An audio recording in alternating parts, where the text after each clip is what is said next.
heading to Pumphole, which is the last campsite of 3 in this eastern corner of Currawinya. Hasn't been as much wildlife around as I would have hoped, but I think the drought knocked them around quite a bit. But we'll see if Pumphole, this turn off here, has anything special around. Otherwise, it's really peaceful, quiet, nice spot to go and get away from it all.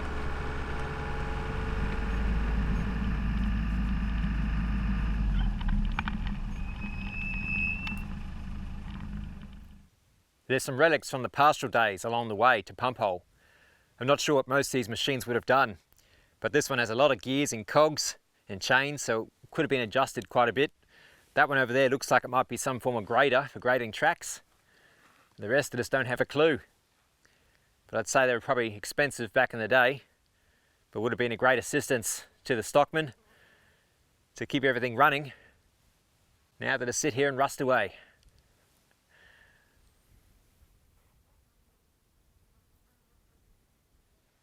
Look at this plough.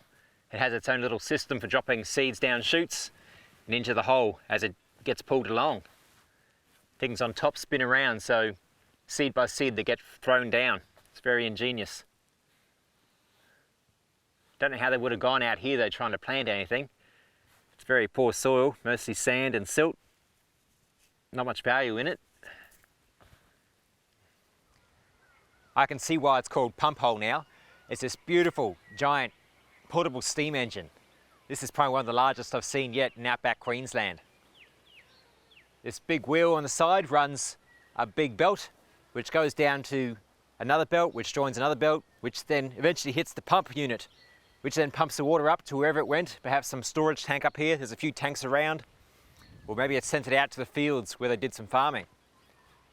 It's made in England, so you just imagine how much effort it would have taken to get this thing here. But back in its day, it was probably pretty decent technology. Runs off water and fuel. Plenty of fuel around for wood. Incredible thing. Let's take a look at the pump unit. That's quite impressive though. These wheels are where the drive belts connect onto. The one from the portable engine comes to here. Another belt drives the water pump. Such a simple, ingenious design. You could probably run various other equipment off the same steam engine. It's great that it's all still here, that it hasn't been pilfered and taken away. It's a good sight into the past history and technology we had in the bush. And here's the pump made by Robinson Bros in Co, Melbourne.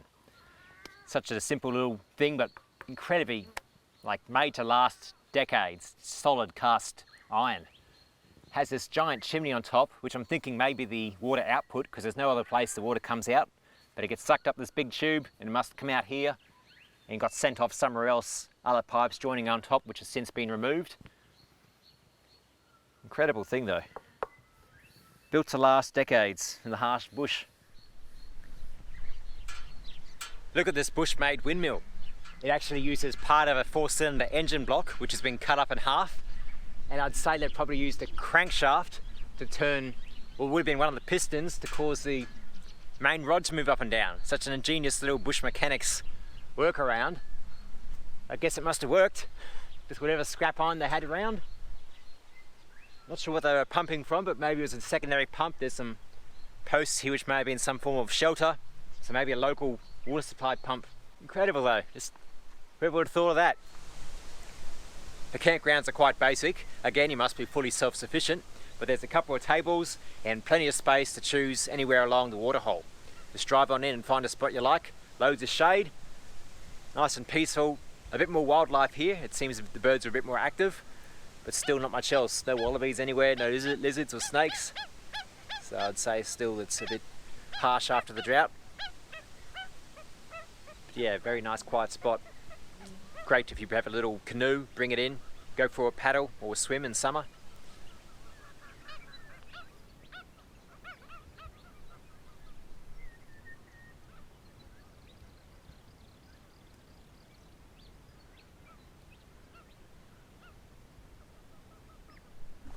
Check these guys out up in the distance.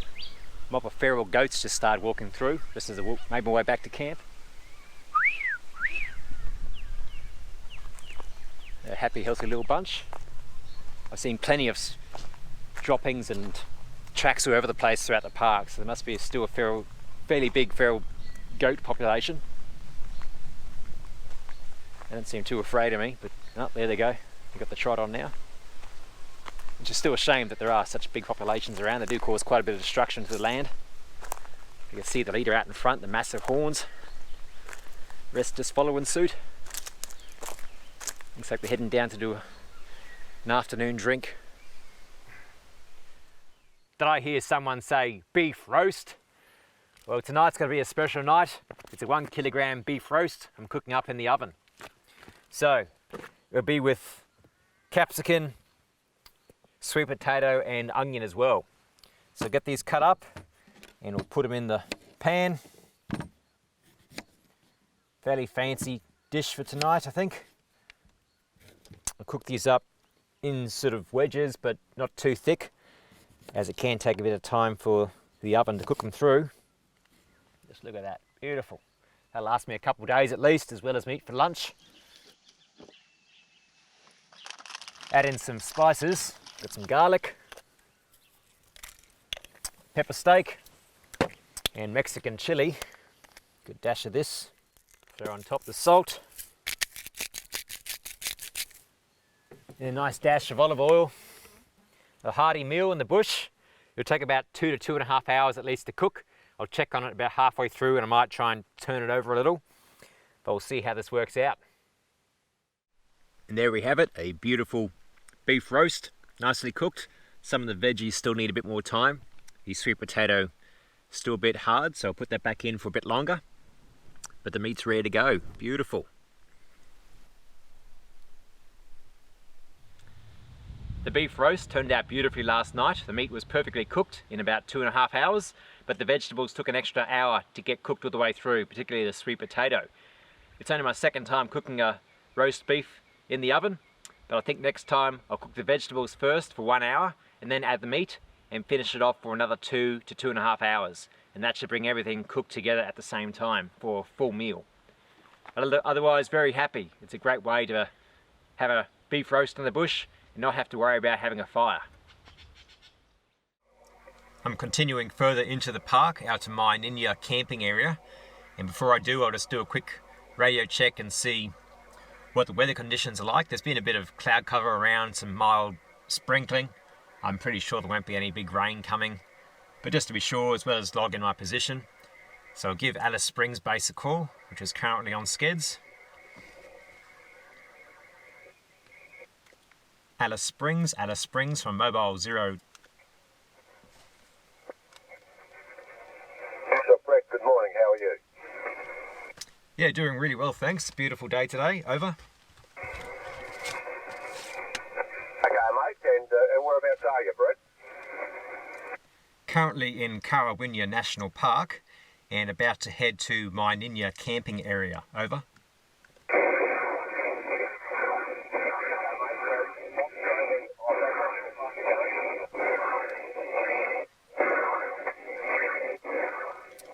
Say again last, over.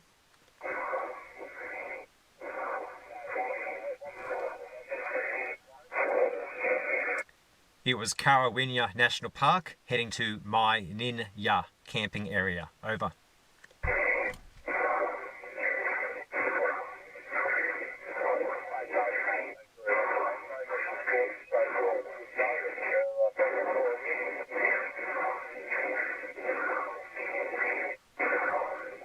Yep, thanks for that. It's getting a bit broken up, but I'll go clear of Alice Springs now. Doesn't always work every time. Start off really clear, then something happened with the atmosphere, or it can change very quickly with HF. Always try again later on the next sked.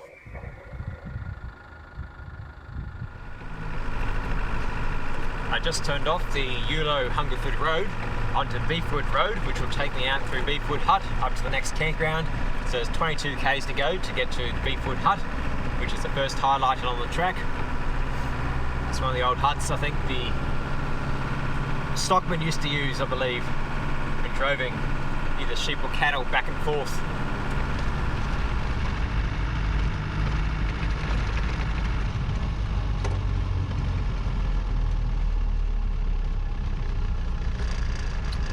really green new growth just around this area. Must be a bit of water nearby. Many trees. I'll stop and have a look around, see what's here. Just heard a bird before.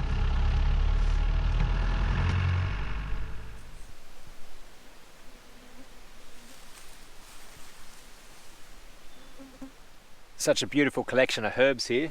Little pick. Very nice. Not too much dampness in the soil, but I say that when any recent rains that come through help spur these on.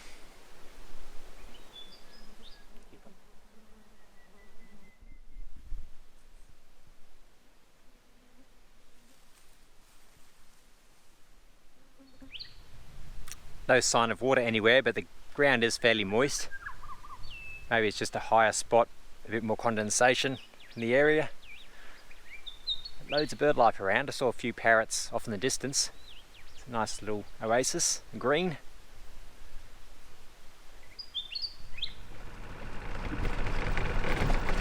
It's some pretty scrubby country out this way. Mostly low-lying, occasional larger tree. A lot of dead timber on the ground. I guess still it is fairly dry and droughty. I wouldn't want to try and raise any sheep and cattle out here. There's not much of any sort of ground grass herbs to eat. I guess they'll probably eat some of the brush instead.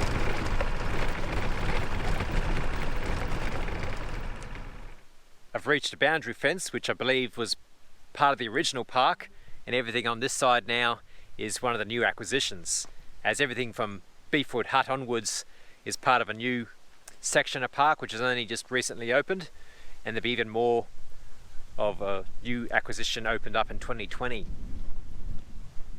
It's crazy to see just how much fence line must be around this park. The amount of manpower it took to clear and build these fences back in the day. Just go on forever. I come across some holding yards en route. There's a fiberglass tank as well as a water trough. Not sure where they got the water from, but there is a creek apparently just a bit further that way. So I might go see if there's any water down that way, but otherwise they'll probably truck it in, dump it in here. Bit of a holding tank for when they round up all the livestock. Simple construction with roughly cut timber locally and fencing wire using the Cobb & Co hitch to tie it all together. And then later years they added in some Rio mesh for greater reinforcing. And then you can see the newer stuff they brought in, all the steel, all piece by piece.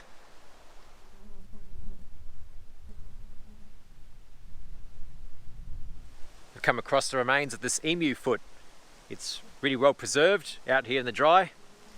Got the 3 large big toenails and this incredible skin. All nice and rough. Little dots underneath. And look at the sinew, just how strong the sinew is. It lets it run along at such high speed all through the legs. Do need to be careful of emus. There have been cases of some of them disemboweling people, just a big kick into the stomach and cut you open. But otherwise they're a fairly friendly bird. Here's the creek. It's not much of a creek really. Very shallow depression compared to the rest of the countryside. But I guess that would be the main source of water through the park.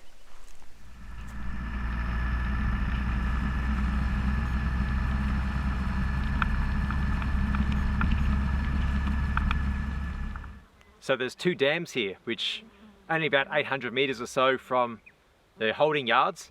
I did see some polypipe running up along the fence line, so this would probably be where they get the water from. I did a walk around the whole dam. Only fresh prints I could find were from some emu, otherwise some really old goat and kangaroo tracks, but otherwise there's been nothing using this water hole recently. I've travelled about a K or so from the dam and I found another water trough, and it's still got polypipe heading down underground, which will probably go all the way back to the dam, which is just incredible. I can see a bit of a depression in the soil, just to think how much work it would have taken to bury all this pipe and have the water points along so the stock can drink. Otherwise, I guess there's no other alternative. It's just such a dry landscape, as you can see. That's one hard way to make a living.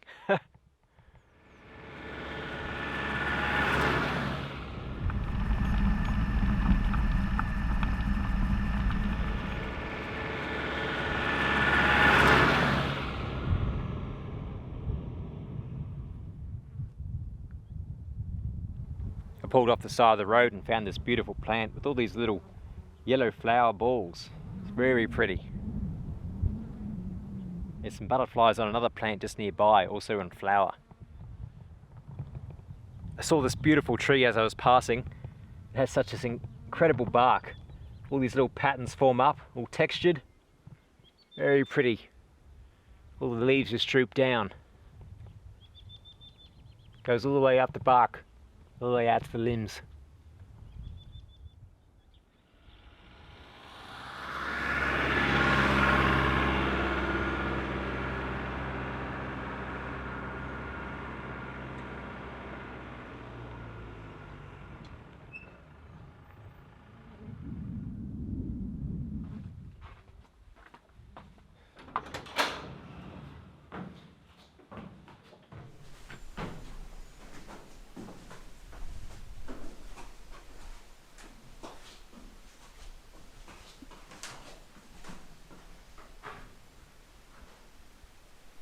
Beefwood Hut's very simple, just corrugated iron, bit of iron all bolted together, wooden floorboards, but it does have this beautiful cast iron stove and a few little shelves, this wide on the side. But I bet if you were mustering livestock out here, this would be a beautiful thing to have. Probably not in summer, but in winter might be a bit more comfortable. There's some graffiti on the window panes or covers showing some of the stockmen that came out here, ranging from around, looks like 96 up to around 2001. There's a few there a bit earlier than that, so I'm not sure how long the hut's been here for. But it's still in pretty good condition. The floorboards are a bit rotten in some places. You can see some metal tins for fuel have been recycled up there, shell tins, or the iron reused.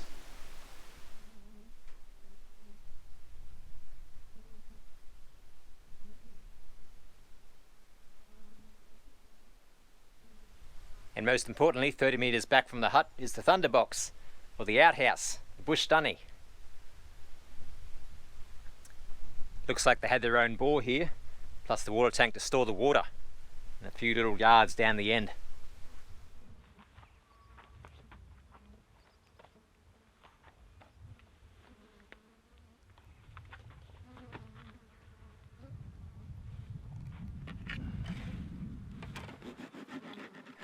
Beautiful, another great sandwich.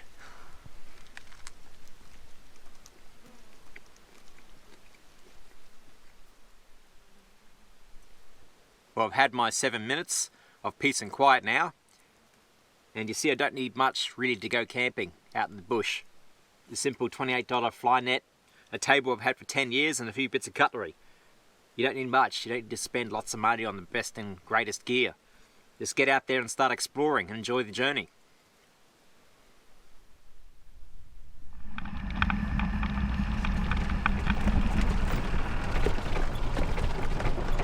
The landscape's changed up here, on a bit of a plateau.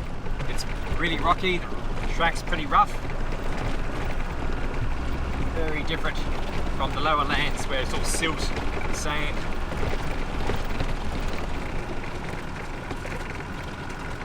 Another quick patch of beautiful green herbs. So interesting that it just happens to be in this one specific area. And then it's gone again.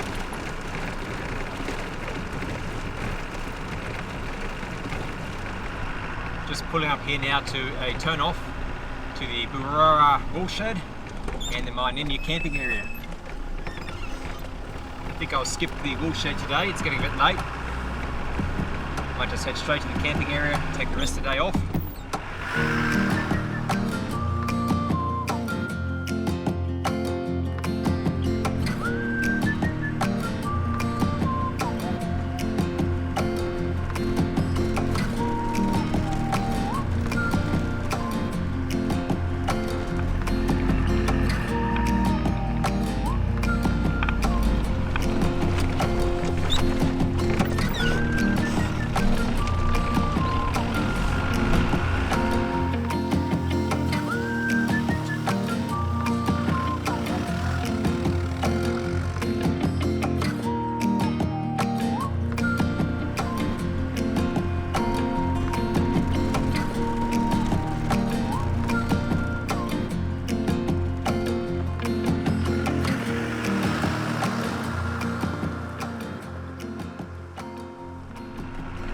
coming up to a bit of a rise here with a beautiful view. Just pull up and have a look.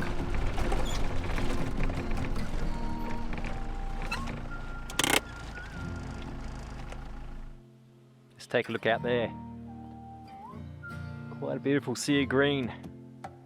But underneath, as you can see, it's all quite dry. This basically rocky mountain I'm on. Very rough. Also quite beautiful. A bit of a shower sweeping through now and again.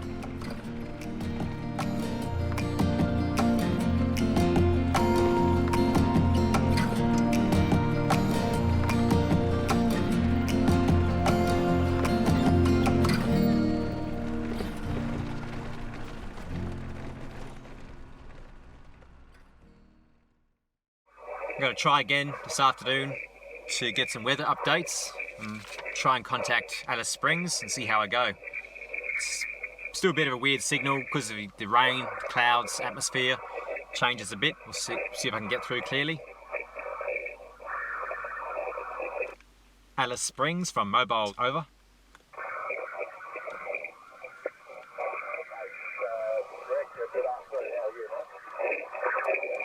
Yeah, doing pretty good, thanks. I've pulled in this afternoon at Myninya camping area in Currawinya National Park. Over.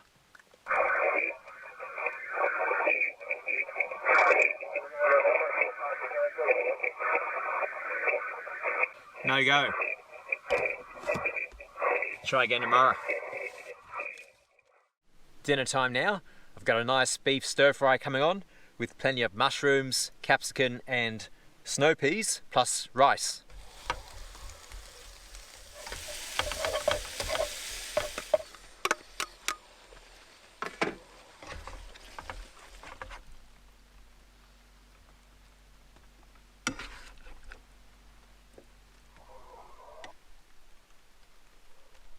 And there we go, finished meal. Absolutely gorgeous. Tuck into this and then retire for the night. I've tried twice before to call in, but each time the signal dropped off. But I really would love to get a weather update, please. Over.